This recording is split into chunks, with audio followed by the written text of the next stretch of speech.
Note the following. Suppose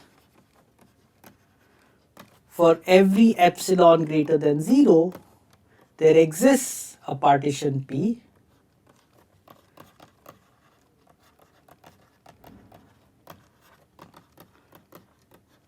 such that UFP minus LFP is less than epsilon. So if I can find a partition with respect to which the upper sum and the lower sum become within epsilon of each other, then F is in fact Riemann integrable.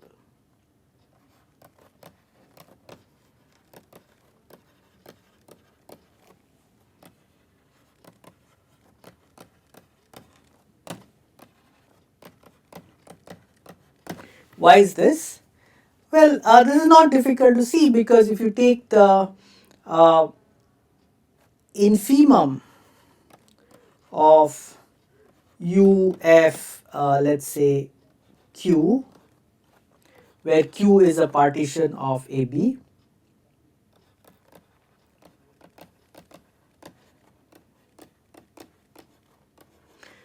well, that's going to be less than or equal to UFP, right?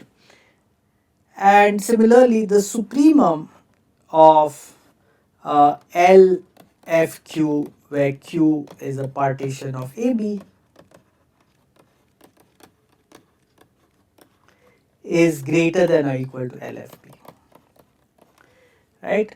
So if I call this this infimum, the upper integral, so to speak, S1, and I call the second one S2, then what we have is that S1 minus S2, well, that's certainly less than or equal to UFP minus LFP, which is less than epsilon. And so S1 minus S2 is less than epsilon for every positive real number epsilon, and this is certainly greater than or equal to 0, right? Because this is an upper, we've seen every upper integral sum is greater than or equal to every lower sum. So I can put an absolute value here. This implies that S1 is equal to S2. And so the infimum of upper sums is equal to the supremum of lower sums. And so the function has to be Riemann integrable. We can test these, we can use this remark to show that some very nice classes of functions are actually Riemann integrable. Here, let me give you a simple example. Suppose f a b to r is a non-decreasing function.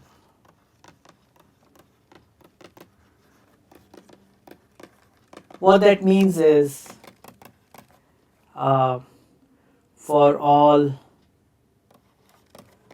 x less than y that lie between a and b, f of x is less than or equal to f of y. Then I claim that f is Riemann integrable on AB.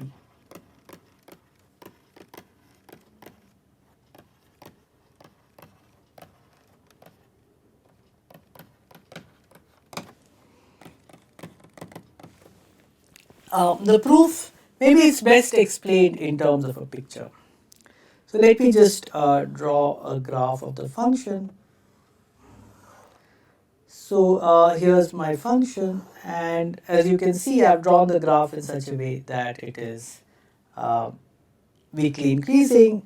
Let's say A is over here, B is over here, and I want to compute the area under this graph.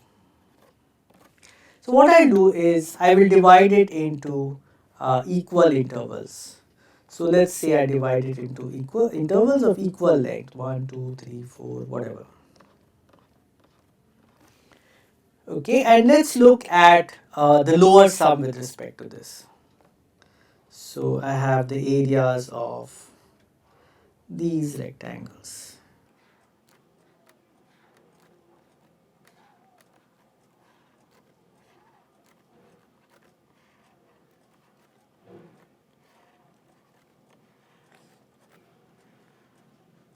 And the upper sum, well, it's an area of these rectangles, which I'll draw in green.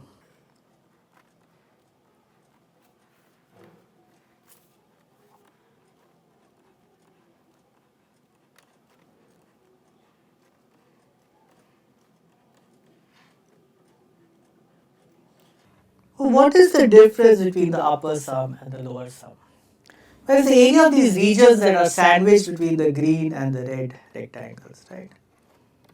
Just this pink region here that lies between the upper rectangles and the lower rectangles.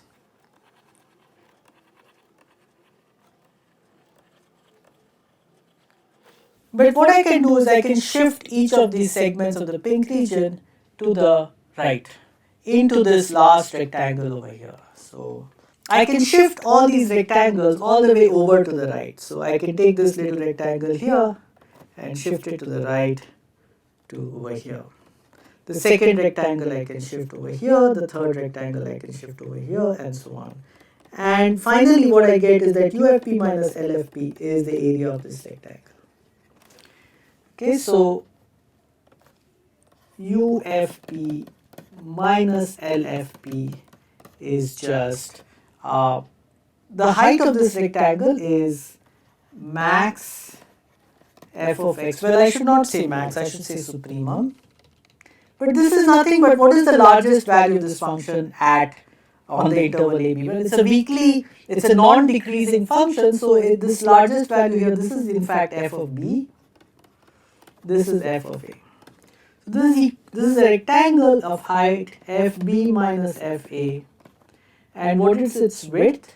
Its width is the width of these subdivisions. So say I divided the interval from A to B into n equal parts, then this is going to be B minus A divided by n. Okay, so I've shown this to you using a picture, but I would invite you to convert this into a formal proof. So UFP minus LFP is FP minus FA into B minus A over n. And if you take the limit as n goes to infinity, you get, so let's call this partition Pn. Pn is the partition which divides the closed interval AB into n equal parts. And UFPn minus LFPn, well, that's equal to B minus FB minus FA into B minus A over n. And so if you take the limit as n tends to infinity of this difference, it goes to 0. And using this, you can show that the criterion for the existence of a Riemann integral that we have seen before holds. And I invite you to carefully write down this proof step by step formally.